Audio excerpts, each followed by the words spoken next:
Mr. Madhusudan Das was born on 18 December 1973.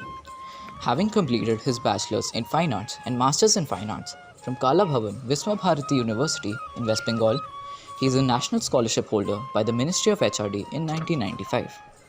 He was awarded a gold medal in All India Art Festival at AP and got merit scholarship from Kala Bhavan Visva Bharati University in 1992. He has presented his artwork along with a variety of prestigious groups, along with solo exhibitions in places all over India. He has also presented his work in international solo exhibitions such as Singapore, London and New York.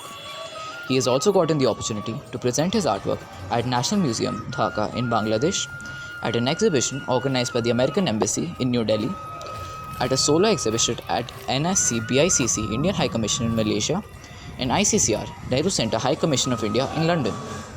Recently, he has also received Senior Fellowship from CCRT Institute in New Delhi and from the Ministry of Culture.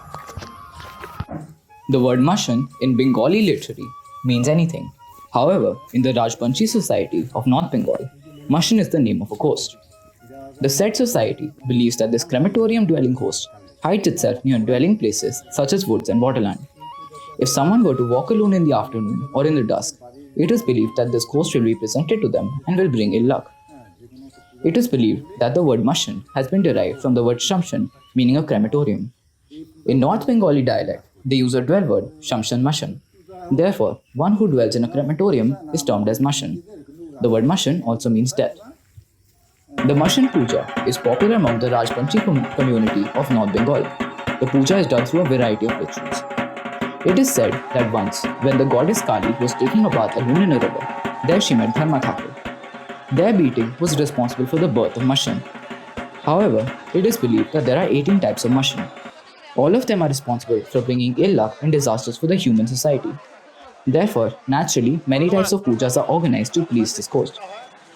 Mushan is normally seen riding on horseback. A particular type of artwork which deserves a special mention is seen in this Mushan puja. Mr. Das has spent his childhood and adolescence among the North Bengali Rajbangal community. This traditional art form and its inquisitiveness prompted him to know more about the Mushan culture. He shall discuss in detail in this article about the idol making, art style, colors, and form prevalent in the folk culture of this community. According to historians, Bengalis were considered a special race much before the Aryans' invasion of Bengal. The Rajbanshis claimed that they took refuge in the foothill areas of the Himalayas to avoid the atrocities of Parasurama, whereas the Koch people say that they took refuge in Bhagbati Koch for the same reason. Since they took refuge in the lap of Bhagbati, they were known as Koch. The name Kuch Behar might have been according to the Koch race. The cultural evolution of the Rajbanshi community spread to Rangpur. Later, it spread to districts of Kuch Behar, Jalpaiguri, and subsequently to other parts of Bengal as well. The Indian culture is highly influenced by the Bengali Hindus' inclination to gods and goddesses like Shakti, Shiva, and Vaishnava, along with North Bengali folk festivals, arts and sculptures, architectures, and jewelry making. Bengali mentality is also highly influenced by the Mongols.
In the serene environs of northern Bengal, where life is intertwined with the rhythms of nature, people toil through the day and become guardian of the Mashan art.